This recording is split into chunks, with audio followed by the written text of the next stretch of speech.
بسم اللہ الرحمن الرحیم۔ السلام علیکم۔ اشفاق احمد صاحب فرماتے ہیں کہ برصغیر کے ایک گاؤں میں دو زمیندار گھرانوں کی شادی آپس میں بڑی دھوم دھام سے ہوئی، لیکن بدقسمتی سے 1 مہینے بعد ہی دلہن لاپتہ ہو گئی کہ دولہے کے لیے شرمندگی کا باعث بنی۔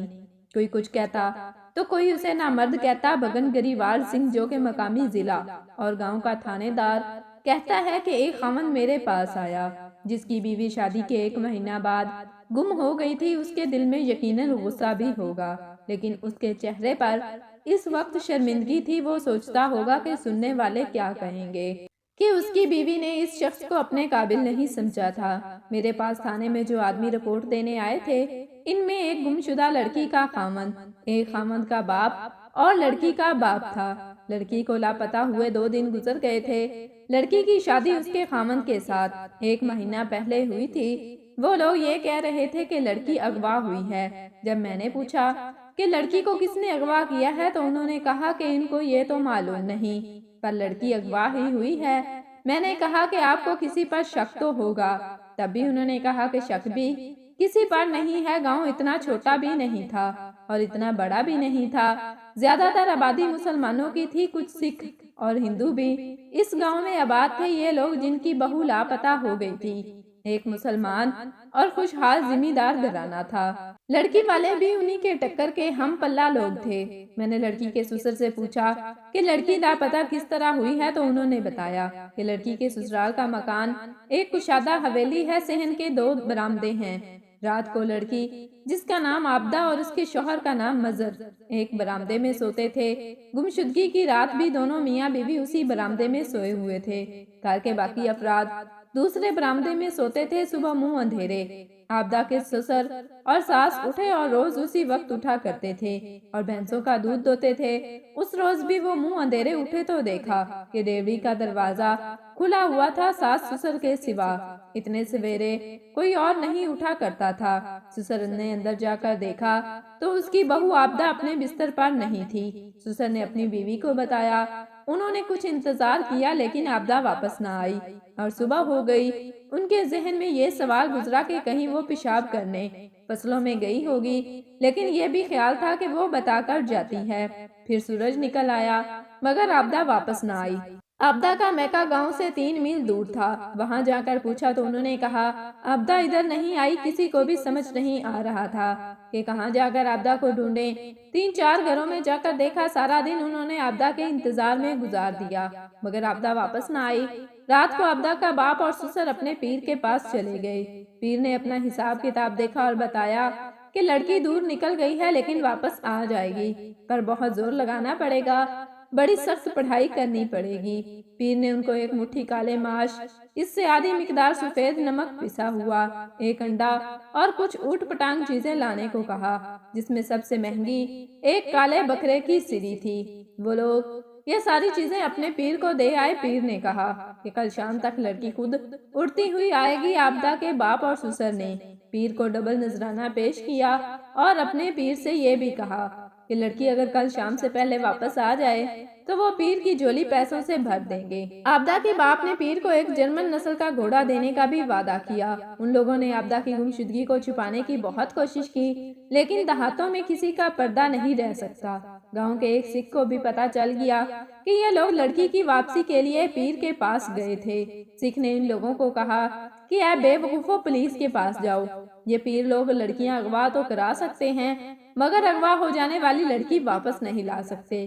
سکھ نے ان کی عقل کے دروازے کھولے تو یہ لوگ میرے پاس تھانے آ گئے۔ میں نے ان سے پوچھا کہ کیا لڑکی گھر سے کچھ لے کر گئی ہے، کوئی زیور یا روپیہ پیسہ وغیرہ؟ سسر نے کہا وہ کچھ بھی لے کر نہیں گئی، ہم نے سب کچھ دیکھ لیا ہے، سب کچھ اپنی جگہ پر موجود ہے، اسی لیے تو ہم کہہ رہے ہیں کہ اس کو کسی نے اغوا کیا ہے۔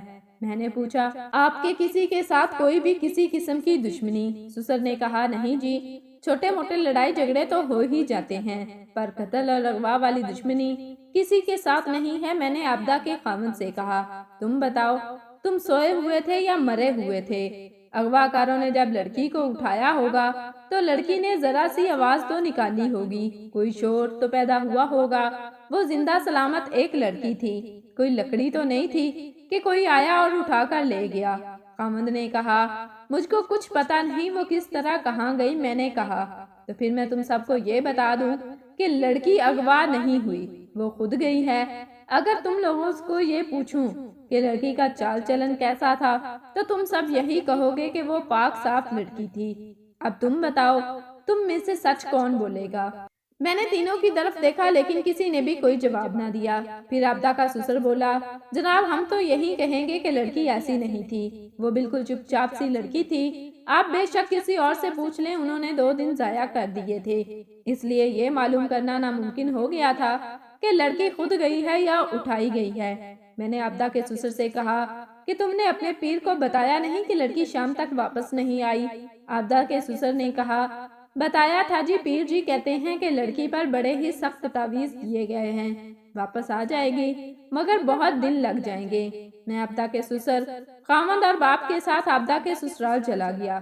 گھر کے اندر برآمدے میں وہ جگہ دیکھی جہاں لڑکی سوئی ہوئی تھی۔ اس کے خاوند کی چارپائی اس کی چارپائی کے ساتھ ملی ہوئی تھی۔ باہر کی دیوار اتنی اونچی تھی کہ کوئی ادھر سے اندر نہیں آ سکتا، چھت کی طرف سے بھی آنا مشکل تھا۔ میں نے مکان کو بڑی اچھی طرح دیکھا اور مجھ کو یہی بات سمجھ میں آتی تھی کہ لڑکی خود گئی ہے۔ ایک شک اور بھی میرے دماغ میں آیا کہ لڑکی کی خاوند نے کسی سے لڑکی کو قتل کروا دیا ہو اور لاش کہیں پھینک دی ہو، لیکن یہ شک کچھ کچا سا معلوم ہوتا تھا۔ اگر لڑکی کے خاوند نے اس کو قتل کیا ہوتا اور لاش کہیں پھینک آیا ہوتا تو لاش اب تک کسی نہ کسی کو نظر آ ہی جاتی۔ البتہ یہ ہو سکتا تھا کہ اس نے لاش کو کہیں دفن کر دیا ہو۔ عابدہ کے خاوند پر شک اس لیے بھی تھا کہ وہ بالکل چپ تھا، اس کا باپ ہی بولتا تھا، ہر سوال کا جواب بھی وہی دے رہا تھا۔ عابدہ کے سسر نے مجھ کو کہا، جناب میرے ناقص دماغ میں ایک ہی بات آ رہی ہے، وہ یہ کہ لڑکی اگر خود جاتی تو پیسے اور زیور بھی ضرور ساتھ لے جاتی۔ میں نے کہا میں اس کو ضروری نہیں سمجھتا، ہو سکتا ہے کہ لڑکی کا یارانہ کسی ایسے آدمی کے ساتھ ہو جس کو روپے پیسے کی ضرورت نہ ہو۔ میں نے عابدہ کے خاوند کو الگ کر کے کہا کہ وہ خود مجھ کو بتائے گا یا میں پہلے دوسروں سے پوچھوں کہ یہ کیا معاملہ ہے۔ اس نے جو جواب دیا اس سے میری تسلی نہ ہوئی بلکہ شک اور گہرا ہو گیا۔ کافی عرصہ تک جب لڑکی کے بارے میں کچھ پتا نہ چل سکا تو لڑکی کے شوہر سمیت تمام گھر والے مایوس ہو گئے ہیں، اور مایوس اس لیے تھے کہ پولیس بھی لڑکی کو بازیاب کروانے میں ناکام ہوئی تھی، جبکہ اس سے پہلے کبھی ایسا نہیں ہوا تھا کہ پولیس کی کارروائی ناکام ہو۔ پیر صاحب نے کئی دنوں تک چلا کاٹا مگر وہ بھی معلوم نہ کر سکا کہ لڑکی کہاں گئی۔ نہ کسی سے اس کے خاندان کی دشمنی تھی اور نہ ہی عزت کا کوئی معاملہ تھا۔ مظہر جو کہ دلہن کا گھر والا تھا ایک شریف لڑکا تھا۔ گھر کی ملازمہ دلہن کے کمرے کی صفائی کر رہی تھی تو اچانک اسے بیڈ کے نیچے سے دلہن کی ٹوٹی ہوئی چوڑیاں نظر آئیں۔ ملازمہ نے دلہن کی ساس سے کہا کہ میں دلہن کو تلاش کرنے میں آپ لوگوں کی مدد کر سکتی ہوں، مگر اس بات کی کوئی گارنٹی نہیں کہ دلہن بازیاب ہو سکے۔ صرف میرے دماغ میں ایک خیال آیا ہے، میں صرف کوشش کر سکتی ہوں۔ تمام گھر والوں نے ملازمہ سے کہا کہ بتاؤ تم چوڑیوں کی مدد سے کیسے دلہن کا سراغ لگا سکتی ہو۔ ملازمہ نے ٹوٹی ہوئی چوڑیوں کو ایک برتن میں ڈالا اور پھر اس برتن کو آگ پر گرم کیا۔ سب گھر والے ملازمہ کو بڑے غور سے دیکھ رہے تھے۔ پانی گرم کرنے کے بعد ملازمہ نے دیکھا کہ چوڑیاں برتن کی تہہ میں رہ گئیں جبکہ نیلا رنگ پانی پر تیرنے لگا۔ ملازمہ نے کہا کہ چوڑیاں سرخ رنگ کی ہیں جبکہ پانی پر نیلا رنگ تیر رہا ہے۔ اس سے ثابت ہوا کہ لڑکی اپنی مرضی سے گھر سے فرار نہیں ہوئی بلکہ کوئی زبردستی لڑکی کو یہاں سے لے گیا ہے۔ اس حالت میں زبردستی لے گیا کہ اس کے ہاتھ پر نیلا رنگ موجود تھا۔ اس نے لڑکی کو کلائی سے پکڑا جس کی وجہ سے اس کی چوڑیاں ٹوٹ گئیں۔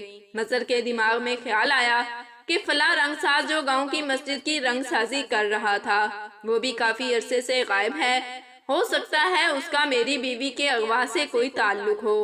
وہ دوبارہ پولیس اسٹیشن گیا اور اس رنگ ساز کے خلاف رپورٹ درج کروائی۔ پولیس نے اس رنگ ساز کے گھر چھاپا مارا تو وہ گھر سے بھی کافی عرصے سے غائب تھا۔